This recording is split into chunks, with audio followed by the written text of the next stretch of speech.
a little recap session here on this series that I've done called the 7 Points of Satisfaction in Buying HR Technology. So William Tincup here helped me kick things off, about a couple months ago. He had the brilliant idea of kind of taking the vendor spin on this, inviting vendors into the picture. So I went off and recorded 7 of these episodes, which have been broadcast and distributed on the HR Gazette. And so now I'm basically coming back to the beginning and educating William, actually, and hopefully whoever listens to this, on some of the main points that we learned throughout the process. So it's kind of showing you where we went and trying to encapsulate basically all the learning that we had along the way. So welcome, William. Absolutely. I can't wait to see what you learned in this journey. Great. I can't wait to talk to you about it. It's very exciting, very exciting. So we started out talking about product. So as the first in the 7 points of satisfaction, specifically, how much does the product play into things? I spoke with Cecile at Ultimate. We had a great conversation. I'm just going to kind of step through each of these, try to be fairly quick, but we talked about the whole concept of process versus technology. And she really brought up the point of having to think about those two in concert, kind of like, I think that's in line with what you've said in the past too. Yeah, it's funny. It's chicken and egg in some ways. For me, process always trumps technology, but I like the way that Cecile has kind of put that. You can't do one without the other. It's like thinking about the engine of a car without thinking of the structure of the car, right? You're going to have to think about them in tandem. That kind of gels for me. Yep. We talked about why are people buying. So why do companies like Ultimate see people looking for new systems? She said integration pains are a huge driver right now, and also that companies are looking for like a true partner in their vendor. So, your thoughts on that? Well, I think integrations kind of get down to data. If we're going to make data-driven decisions, these things have to be connected. And I think the better vendor partners are the ones that can help you not only with their stuff, but help you connect their stuff with others in your overall technology stack. So yeah, that gels. Yeah. We talked about cost and how much that might play into your product decisions. You said that it doesn't necessarily equate to the highest value. So sometimes you're paying for additional complexity in the product that you might not need. And I added the points that, you're also potentially paying for the amount that these companies are spending on their marketing and sales. Yeah, and again, I think when we release new features, so think about it like this. If we released a new feature, we should take another feature away. Mm-hmm. Okay, so like visually in our minds. So because if we don't, we end up with software that has feature bloat, where we have a ton of features, yet only people using 10% of the system. And so how do you get to that point? Well, you've got to really look at, as a buyer, what you want to do is you want to look at a feature and say, would our people really use that? Like, okay, we can do global, payroll from your iPhone. It's like, okay, that sounds cool, but would you really authorize global payroll through your iPhone? Probably not. Probably never. So you almost have to kind of separate the two of, hey, that's cool, and would we really use it? And always err as a practitioner, always err on the side of, yeah, we'll use that. Yep. So we talked about cataloging your requirements, how important that was. And then, she brought up the point that you want to really figure out how am I going to delight the people? So it's like the difference between the stuff that you need and the stuff that's going to make people excited. And so, we also talked a bit about how the consumerization has raised people's expectations for their HR systems. Yeah, we think in consumerized technology now. I mean, it's too much to think that we download a game or an app on our phone. If we don't like it, we delete it. Well, that's consumer technology. Business technology, that's pretty much the same stuff. If we don't like something, we just don't spend time in it. Mm-hmm. So we've got to think that way. We've got to think about not only how to get adoption, but beyond adoption, how do we get people to love the tools that they have? Right. We talked in terms of analytics, thinking in a rear view mirror fashion to a windshield fashion. So, getting more into predictive and technologies that are perceptive, looking at employee sentiment. So, she was talking more about the new age analytics. Yeah, I think all the technologies nowadays have to be in that model of it's got to tell me something. It can't be a dumb database. It's got to be something that informs us in a way. And you and I are going to live through an era where insights in and of themselves are become commoditized. Mm-hmm. So it's not just even about insights. It's about the insights that lead to action, real action that leads to performance. So again, it's like none of these things we buy right now can be dumb databases. The buyers, as a practitioner, you have to ask the question, what does this tell me? How is this going to inform me? How does it connect dots that I can't see, etc.? And so I think all the technologies that we're buying now kind of fit that bill, or we shouldn't buy them. Exactly. We return to this whole integration being a pain point. Openness of systems now becomes the nirvana, exposing APIs, embedding connectors. Basically she's saying when you're looking at software, also talk about how open that software is. So. Yeah, I think first of all, these are great discussions for practitioners to have. It's you're thinking about how data flows. Where does it come from? Where does it go? What do you do with it? And so to think about all of those technologies and to think about them holistically, you've got to have technologies that play well in the sandbox. If you've bought a closed system that doesn't play well with the other technologies, you've just essentially created a headache for yourself, a massive headache for yourself. So you want all your technologies to have that insight of, hey, we'll play well with other people. Yeah. So I opened it up to all these people that I interviewed to give their own dealer's choice, so to speak. So she chose the long-term relationship with the vendor being really important, and it's not really just a product decision, but it's also a partnership. Absolutely. You're essentially when it's the second most important relationship outside of your marriage. Like this is one of those things, if you think long term instead of, oh, I'm buying something I could just switch out, that's like buying underwear or socks. When you're buying these types of systems, you want to think more, I'm buying a collaboration, a true partnership, something where, yeah, they'll hiccup and yeah, we'll hiccup, but we'll both be graceful and we'll learn from it. We'll get better, and it's a long-term relation, not a short-term relationship. Great. Next, I talked to Rick Mahoney at People Strategy about sales. I'm gonna actually bop through a couple of these at a time so we can minimize maybe the back and forth, which is fine. But so Rick and I talked about the return to the personal experience in the sales process, and that being a key factor in the decision-making process. We also talked about basically the need to understand the vertical, such as healthcare, but at the same time, two healthcare companies won't necessarily be looking to accomplish the same thing. Yeah, I think again for the buyer, you don't want to be the guinea pig. You want people that have done work with companies like you.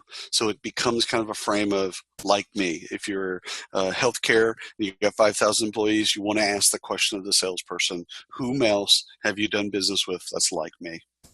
Yep.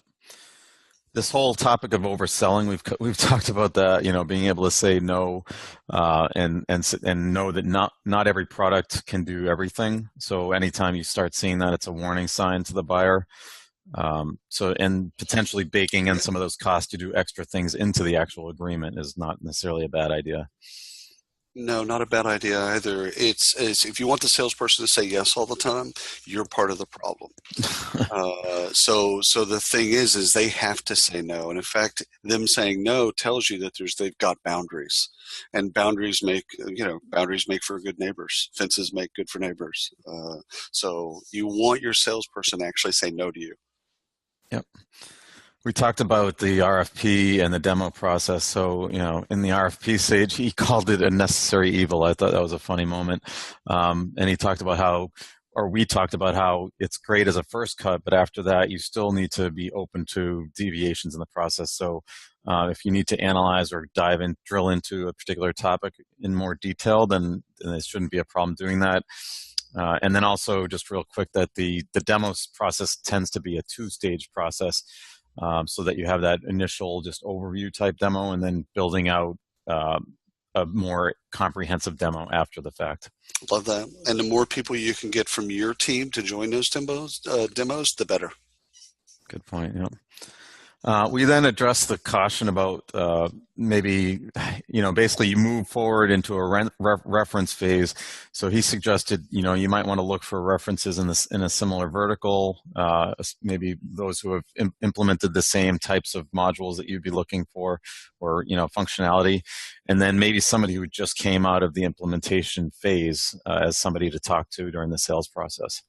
Yeah, and again, the people that they give you as their references are going to be people that already say glowing things about them. You want to kind of do some of, just like with a job candidate, you want to do your research and find some people that maybe didn't have a great experience, and to find out why. Because what you don't want to, as a practitioner, as a buyer, is you don't want to make a kind of a simple buying mistake that could have been easily found out if you just talked to your peers. Yep.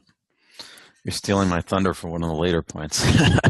No, but and then taking a moment to slow down during the sales process, understand the capabilities of the company and the system is important. He finds that sometimes companies rush through the process. They're looking to get an answer, a solution in place, and don't really slow down and take their time. Again, and that can work. It's like people that say, "Yeah, I met my wife, and we dated for 3 weeks, and we got married. We've been together for 40 years." That happens. Right now it's like 54% of all marriages fail or end in divorce, if you will. So it doesn't happen that often, A, and B, the more traditional approach of getting to know someone, going slow, and then getting married, it's very similar. Again, I'm kind of pulling the things that work in other types of relationships also work in relationships with your software partners. Yes, I did not expect that statistic to make its way into this presentation, but it's all good. That's great. I talked to Adam Hale from Sage People about negotiation in the sales process. So he used this concept of quality time scale, and cost being important, and said that it's the order of those that's important. So basically, you're talking about quality and time throughout the sales process. Then you shouldn't get to cost until the end, because that's where this came from. It was like, what comes first. So is that something you've seen as well? Absolutely. If you're talking too much about money up front, it's at the sacrifice of something more important. You're going to get to money. There's no doubt. Like, it's going to happen. It shouldn't be the first thing that they talk about, and it shouldn't be the first thing that you talk about as a practitioner. You'll get to money, and money is about value. And everyone understands that, there's a difference between a Mercedes and, let's say, a Yugo. They're both cars. They both have 4 tires. They have an engine, steering wheel, etc. But there's quality and value that are associated with both of those cars, and it's real. It's not made up. It's not mythical. It's real. The same is true in software providers. There's quality, and if they establish that value and they establish that quality, then getting to price won't be a shock. It won't be a shock. The PEPM, if you will, won't be a shock if they've established value, right? And if they've established quality. Yep.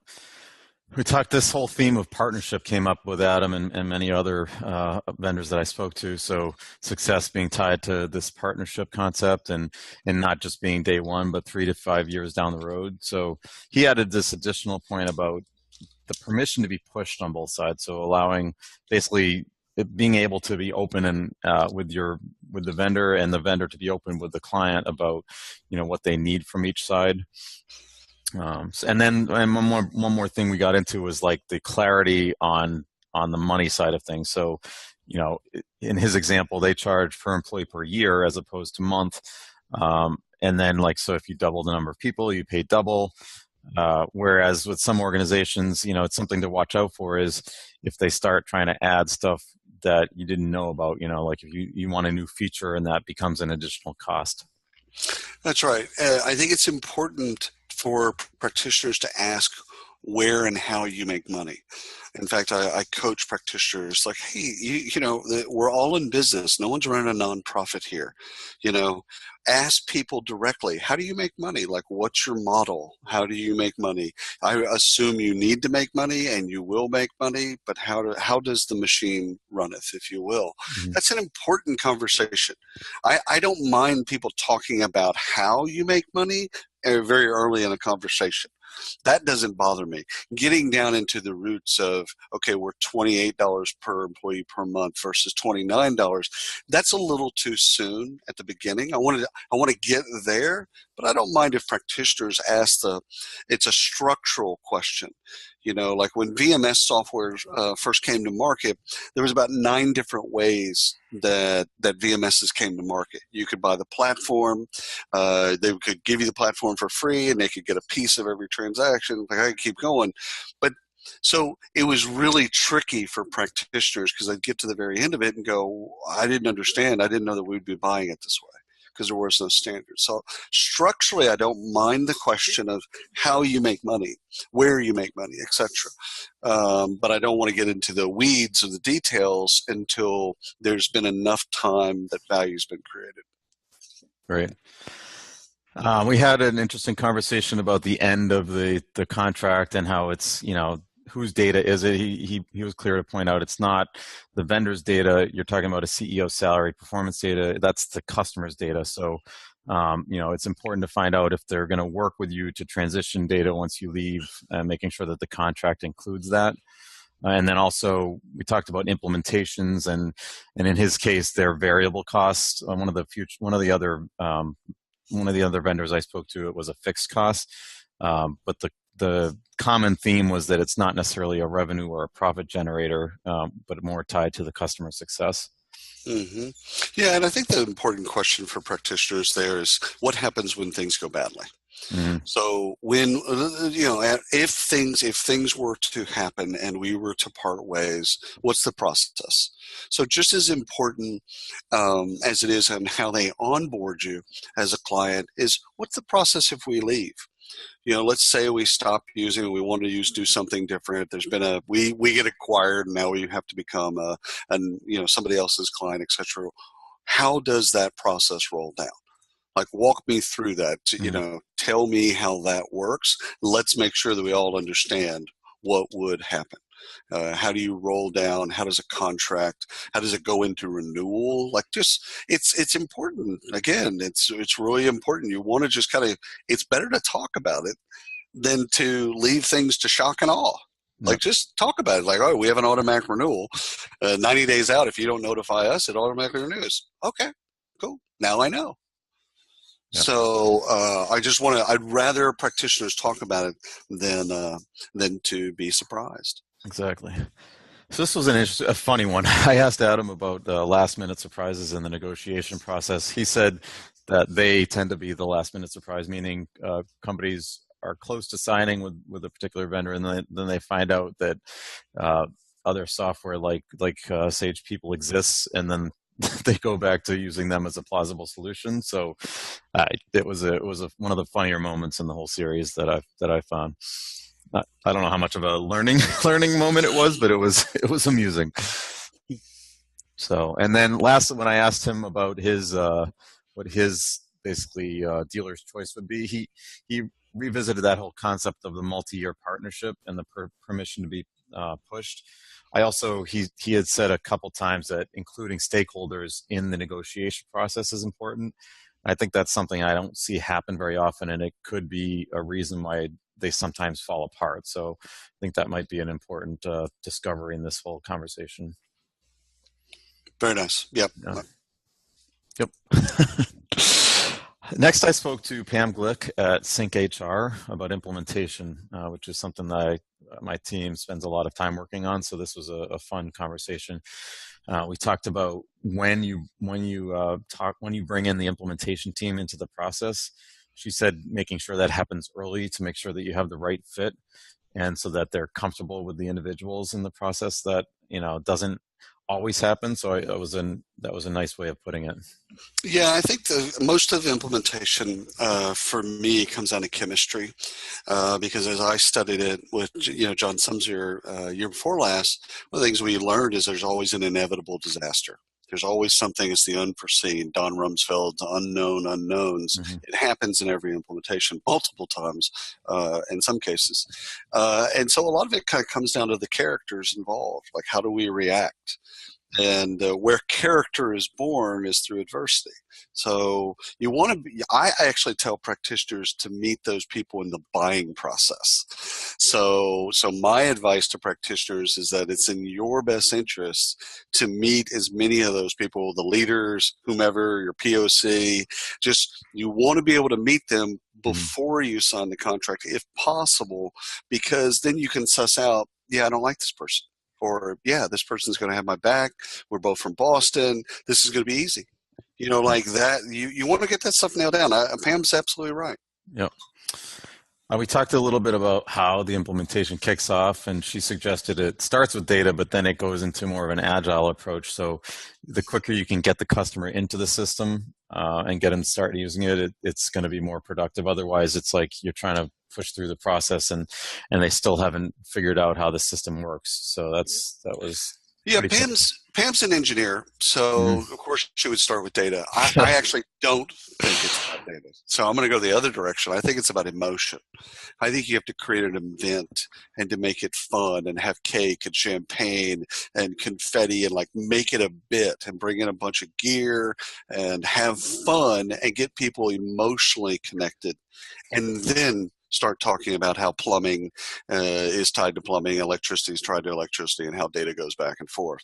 I wouldn't start there, because I would start with getting an emotional connection between the parties at hand. I would find a way to get them all to go to Dave and Buster's. Like, hey, let's go get loaded and let's go have fun together and let's bond, and then let's get into the work.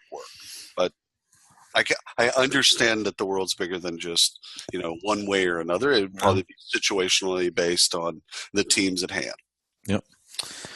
We talked a bit about the whole concept of what an implementation should cost. They actually use a fixed fee, so the customer doesn't have to worry about it, but that puts more onus on them to scope it properly. So this whole agile methodology also allows for some adjustment. So it not only highlights some of the different pricing approaches, but it's something to watch for as a buyer to make sure that you're not going to put yourself in a situation that could lead to additional costs down the road.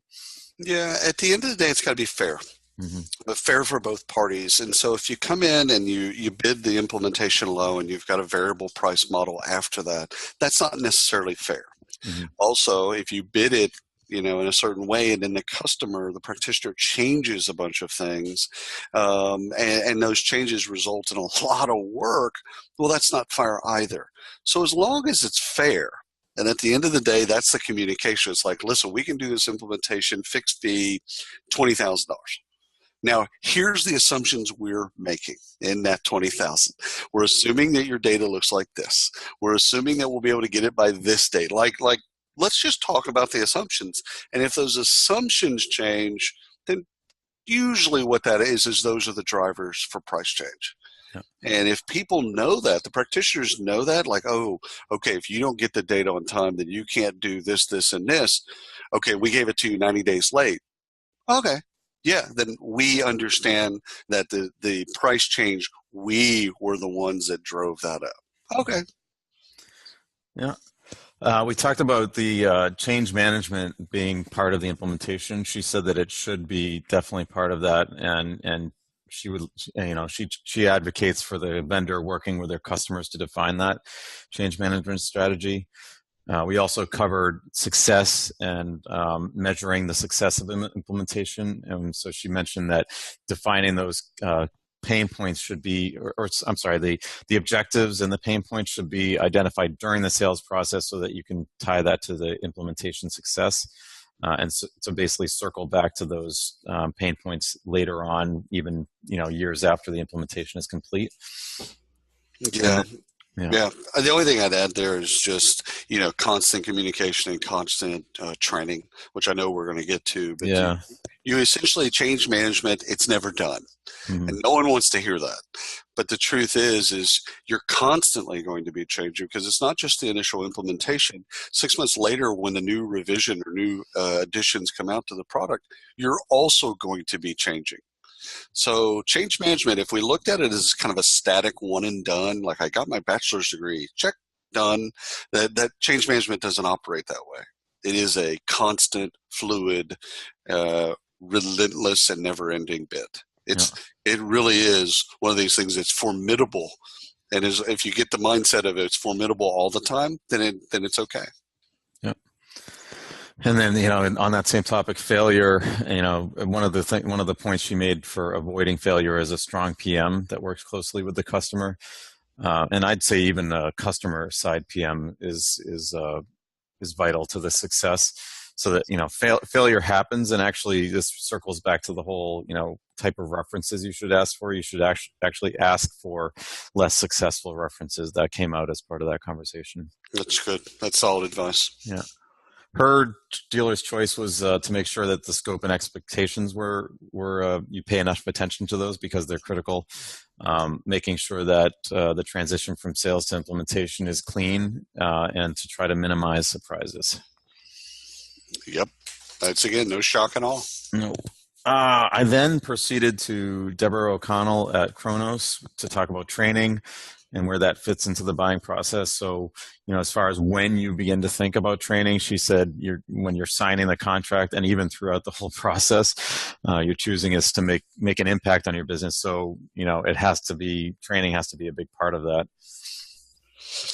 Training is it's meeting where they are at the time in which they are, becoming more and more of an advocate of meeting them in the system when they have the problem. Mm-hmm. Instead of training being a place where people go to, I'm just becoming, at the end of the day, if I'm inside the performance management software and I'm, haven't been in a year or whatever, and I need training, I don't need to go to another place, attend a seminar, read a webinar, or read a white paper, attend a webinar. I want to be able to do it right there in SuccessFactors or in whatever it is. So I'm becoming, first of all, it's omnipresent. You have to always be training. And I think you have to really meet people where they are. And if that's on mobile, that's on mobile. If it's on desktop, it's desktop. If it's in the app, great. But figuring out all the learning styles and all the learning differences and making training something that's always being done, because there's nothing worse than going and negotiating a bunch of training that your people don't consume. Right. So really what you want in training is you want consumption. Yeah. We talked about, the intuitive nature of the product and how that plays into things, and how employee tasks should be simpler, whereas the more complex HR admin type tasks will be more complex and potentially require more training. We also talked about, how much training should cost, and how some vendors offer free training, but then you end up paying more for different options. So being open and disclosing those training costs are very important throughout the buying process.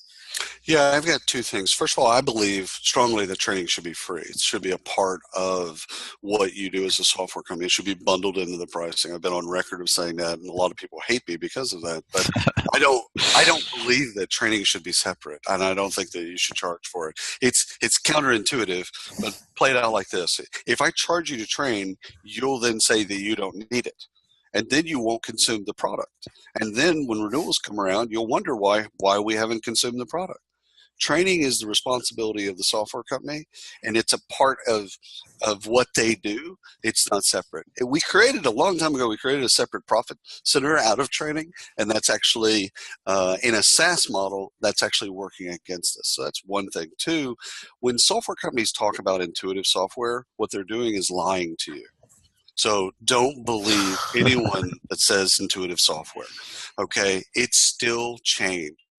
When Google first put the Google search bar together against Yahoo, Yahoo looked like a garage sale. Yahoo stripped it down, just a search box.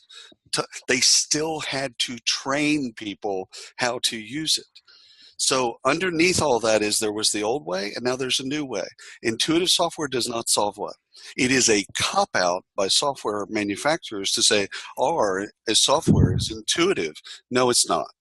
That's a lie. Just don't buy that. As a practitioner, if someone says that, it's like a drinking game, take a shot.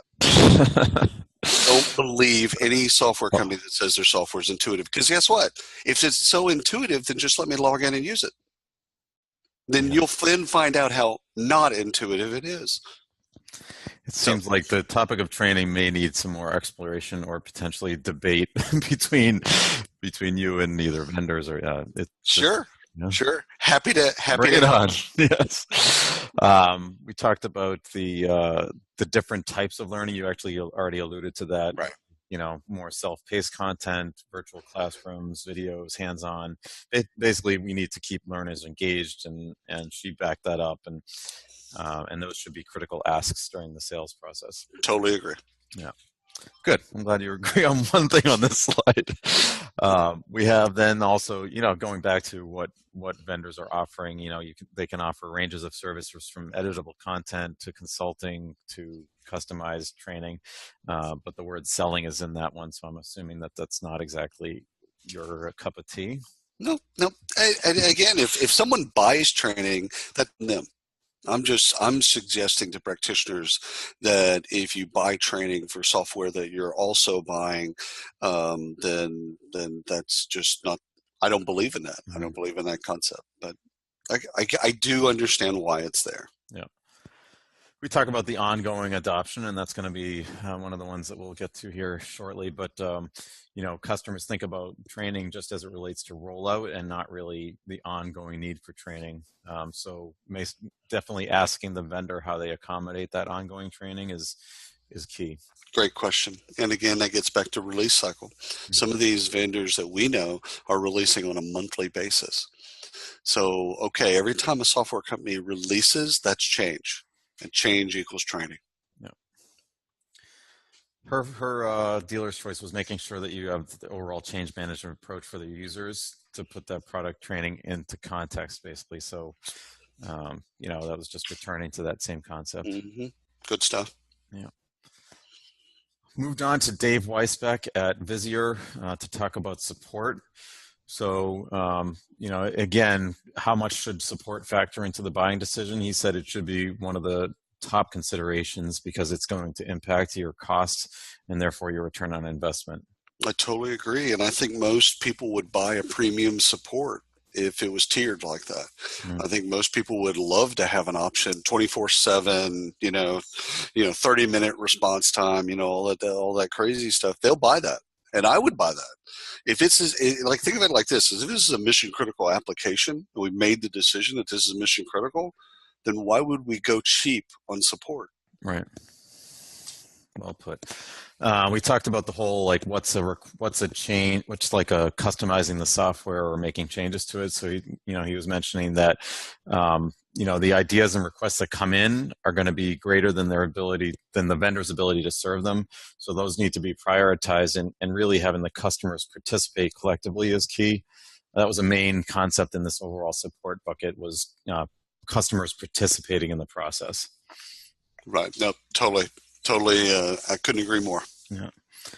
And then in terms of the cost of support, not needing a spreadsheet, not needing a math degree was another point that he made. For Visier, that's just part of the subscription, but I know that varies vendor to vendor. You just made a quick point a minute ago about cost. What is your overall thought on cost of support? I think if you made the decision that something's critical, then you should get the highest level of support needed. And again, because you don't want to say something's critical and then not be able to use the application for critical task. I think I like it being bundled in. All that is you're basically bundling in, you're driving the price up somewhere else. That's fine. Some companies like it like that, and they just give me a big number, and that's inclusive. It's like going on a cruise. Some people like paying a la carte, and some people like all inclusive. Pretty similar in software. Yeah, good analogy. Even better than the divorce analogy. Yeah, no worse. Hey, a lot of divorces happen on cruises. We talked a bit about the team composition. He mentioned that a generic team couldn't really understand your business. So whereas an individual that you spend time with could. So I know there's different approaches vendors take. He was advocating more for a personalized approach to your I software. like that. I like that. And again, the more complex, the more you're going to need that specialization. And it's probably tiered. You know, there's levels of people that can handle these types of tasks, and it just kind of populates up to somebody that really understands your vertical, your industry, your company size, your company, whatever the bid is. But I like the more personal, the better. I subscribe to that theory myself. Good. We talked about the update and upgrade process. Make sure you know how that vendor is updating their software, and basically what are your responsibilities. You don't want to become their QA department. That was his main point. It's smart. I totally agree. And having just a basic understanding of how they view the world and change. And some SaaS models now are going to back to a kind of a 1-year release, because they realize that all these releases are hard for them and hard for their customers to consume. Mm-hmm. Exactly. He talked about the influence of support within the organization. So if they can influence product and be an advocate for the client, that's a good thing. So it's actually important to see how much of that visibility you can get during the sales process. I totally agree. Dave's his last observation was that the vendor needs to be a facilitator, and that means the customers should be helping each other. So not discounting the value of a community. So definitely asking the vendor during that process, do they have an existing community? How active it is? How active is it? Things like that. Love that, because what it comes down to is sometimes you can tell the health of a software company by the health of their user community. Yeah. So how vibrant, how active, how much of it's about product and about support and about all the things that you want to be able to. So you want to, even all the way to the point of going to their user events, whether about their local or national, but seeing their community get together. And are these people all kind of beaten by life, or is it vibrant? Yeah. Like that they actually, at those user conferences, you can tell a lot about both the people that consume the technology, but also the technology company itself. Yeah. How many conversations are happening huddled in a corner? Mm-hmm. That's probably a bad sign. That's right. The last but not least conversation was with Mark Barlow of AppLearn about adoption. So Mark and I talked about HCM software being more complicated. So this whole should users love their software. He actually said that's either not easy or in fact in some cases impossible. So really you should need to get them to engage and then love the process, but the software itself is really where the challenge is. And there's no doubt, because so much of it is still very staid and boring and not just not exciting. Yeah. And so yeah, how do you love something that's not exciting? And so he's absolutely right. The end goal is to get them to want to use the software. Not feel like they have to use the software. So if ever there's a user that feels like there's a gun to their head to use the software, it's kind of working against the strategy of getting them to want to use it for whatever end. Right.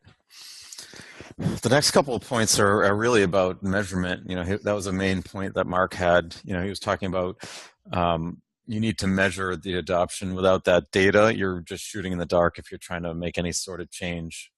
So that was huge. And then he also said this was one of the things that I learned throughout this process. When people are talking about ROI, in fact, even my team, we do a lot of analysis on what the ROI of a new system is going to be. You're really assuming that 100% adoption throughout the lifetime of the contract, whereas 50%, which is not that uncommon, means that you're actually getting less ROI, and that's not usually something that gets adjusted. Right. So I found that very interesting. And then in terms of who owns the adoption, the buyer versus the vendor, he actually thinks that the buyer owns the adoption. Then that's why you're probably seeing more roles and job titles such as adoption manager being hired at different companies right now. Yeah, are you going to get as much out of it if you don't own it at one point or another? It's yours. Hmm. You're buying, you're leasing. Technically, you're leasing the software to some type of end. If you don't put people that are in there, essentially protecting your interests and establishing your interest and growing your interests, then that's on you. That's not on the software company. They can't do that for you. Right. We talked about where you get the data for help for adoption, and one great source that he brought up was your help desk. So finding out what kind of tickets are being logged, how many, getting those metrics and making sure the vendor can provide them is important. Yeah, I don't disagree. Yeah. And then this whole, I asked him about best practices and how those play into adoption. He said there's a lot of misunderstanding and that everyone has a different position on adoption. So anything that the vendor can offer as far as standardizing that can be actually a benefit. Yeah. Again, and what works at their company at that particular time with this type of technology. Good gosh, it's like five different Rubik's cubes all put together. Mm-hmm. And so best practices kind of get you to talk about, hey, what might work, and then it's got to be personalized to that company at that moment. Right. Lastly, his point actually brought us back to the measurement issue. And if you're going to achieve successful adoption, you need to know what it is and define it. Otherwise, you're still, again, like that shooting in the dark concept that I mentioned before. That's right. So that was that took me through the whole process. So you've just joined me in the revisiting basically the timeline of getting from step 1 to step 7. I was really happy to kick things off with you and to get that advice to go the vendor route, because it really uncovered a whole bunch of things as part of the process. Yeah, this was great. I mean, first of all, you just did a great job of getting people to talk to you about all of these different things and opening up some doors that we probably weren't even thinking about before. Yeah. So this is very cool. Where are you planning on taking this? Right now, it's just about getting all the information together. We have now, as a result of this, we have 49 really key learnings. So, making sure that those learnings get out into the hands of the people out there in the community that are buying software. And even, to be honest, incorporating this stuff into our processes here at HiveTech when we're helping our clients find systems. Adding these potentially to, for example, the requirements that we're looking for and how we're evaluating the vendors. So, really turning this into stuff that can be used and be productive is what my goal is next. Okay. I love it. I love it. Potentially even replicating this onto another topic. That would be pretty cool as well. Very cool. Yeah. Man, this is awesome. You did a great job, Jeremy. Thank you. All right, well, this will wrap up the recording session of this 7-point series. Thanks again, actually, to the HR Gazette for publishing this stuff out on their website and distributing it. So I wanted to make sure I called out that partnership. And thanks to you, William, for participating with me. Sure. And thank you to all the vendors who were a part of this process.